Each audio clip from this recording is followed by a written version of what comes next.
अस्सलाम वालेकुम। तव्हां ॾिसी रहिया आहियो सिंधी इन्फो। दोस्तों, गुज़िरियल हिकु साल खां सिंध ऐं पूरे पाकिस्तान में माकड़ जा हमला जारी आहिनि। हिन वीडियो में ॾिसंदासीं त माकड़ आहे छा, माकड़ किथां थी अचे ऐं पंहिंजे फसलनि खे कीअं बचाइजे, माकड़ हिलाल आहे या न। वीडियो खे लाइक ज़रूरु कंदा ऐं चैनल खे सब्सक्राइब। अचो त ॾिसूं था माकड़ जी दिलचस्प मालूमात। सभ खां पहिरियां ॾिसंदासीं त माकड़ आहे छा। ही दुनिया में सभ खां वधीक तबाही मचाइण वारो जीत आहे। पंहिंजे रस्ते ते ईंदड़ सावन फसलनि, गाहनि ऐं वणनि खे हिक ई फेरे में ख़तमु करे थो सघे। माकड़ टोलनि जी सूरत में उॾिरे थी ऐं हिक ॾींहं में 100 खां 200 किलोमीटर सफ़र करे थी वञे। दोस्तों, माकड़ जा सभ खां वधीक हमला अफ्रीकी मुल्कनि में थियनि था। इन जो कारण अफ्रीकी मुल्क ग़रीब हुजण करे उन्हनि वटि एतिरा वसाइल न आहिनि जो हिन शामत खे ख़तमु करे सघनि। हिन चकर भारत ऐं पाकिस्तान जे बि मुसलसल हिकु साल खां माकड़ सां जंग जारी आहे। हज़ारे एकड़नि खे खाई चुकी आहे। पाकिस्तान में जेका माकड़ आहे उनखे रेगिस्तानी माकड़ सॾियो वञे थो। माकड़ खे उर्दू में टिड्डी दल, अंग्रेज़ी में लोकस्ट स्वार्म या डिज़र्ट लोकस्ट बि सॾियो वञे थो ऐं अरबी में जराद सॾियो वञे थो। माकड़ जा नर ऐं मादी तेॾा मिलाप कनि था, जंहिं सबबु मादी माकड़ उमेदवारी सां थी वञे थी। उहा हिकु अलॻि ॻाल्हि आहे त उन जा बचा वरी असांजे उमेदनि ते पाणी फेरनि था।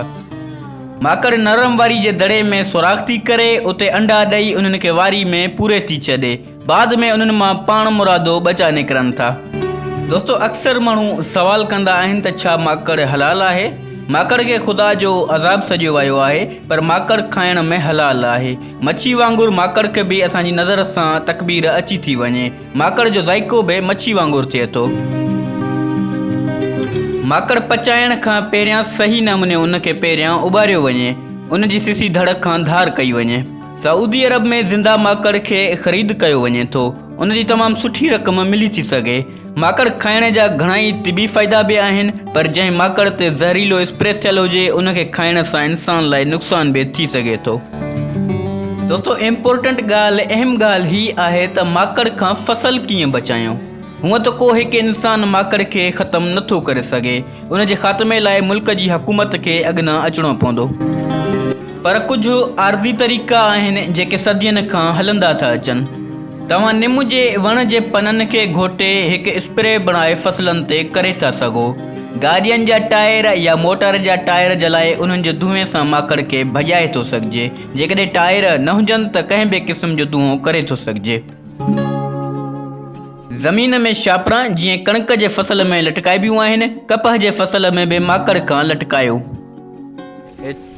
छा कंदे ये माकड़ जे लाइ ज़मीन में रहंदा। माकड़ जे लाइ जेको आहे बंदोबस्तु कंदो आहे। तव्हां ॾिसी सघंदा हो त माना ॻोठाणा जेके आहिनि इन्हनि पननि जो सहारो, मतिलबु कुझु न कुझु पंहिंजे तरफ़ां कोशिशि करे रहिया आहियो। ठीकु आहे। उनखां अलावा हारी शोर शराबो कनि था, टिनि डॿनि खे वॼाए आर्ज़ी छुटकारो हासिल करे थो सघिजे। यादि रखो, ही आर्ज़ी तरीक़ा आहिनि, मुकमल हल न आहे। माकड़ अक्सर जिते राति जो क़याम करे थी उते तमामु घणी तबाही मचाए थी। इन करे जेकॾहिं आस पास माकड़ ॿुधो त राति जो फसल ते चकर ॾींदा रहो, छो जो हिकु ॻोठाणे ऐं हारी ज़मीनदार जो फसल ते ई ज़िंदगी जो गाॾो हलंदो आहे। उहो ख़तमु थी वञे त वॾी मुश्किल थी सघे ज़िंदगी में। इन लाइ पंहिंजे तरफ़ां बि नंढी वॾी कोशिशि ज़रूरी आहे। दोस्तों, हिन वीडियो जो आख़िरी सवाल आहे त छा इन खां अॻु माकड़ आई हुई। हा, बिल्कुलु। तव्हां बि वॾड़नि जे वातां ज़रूरु ॿुधो हूंदो। पाकिस्तान में इन खां पहिरियां 1976 ऐं 1977 जे दौर में माकड़ आई हुई ऐं घणाई फसल उन वक़्तु बि खाई वई हुई। उमेद आहे दोस्तों ही वीडियो ऐं मालूमात तव्हांखे पसंदि आई हूंदी। लाइक ज़रूरु कंदा ऐं चैनल खे सब्सक्राइब। ही वीडियो तव्हां पंहिंजे दोस्तनि सां व्हाट्सएप ते शेयर लाज़मी कयो। वीडियो जे हेठां तव्हांखे शेयर जो ऑप्शन मिलंदो। मिलंदासीं अगली वीडियो में। अल्लाह हाफ़िज़।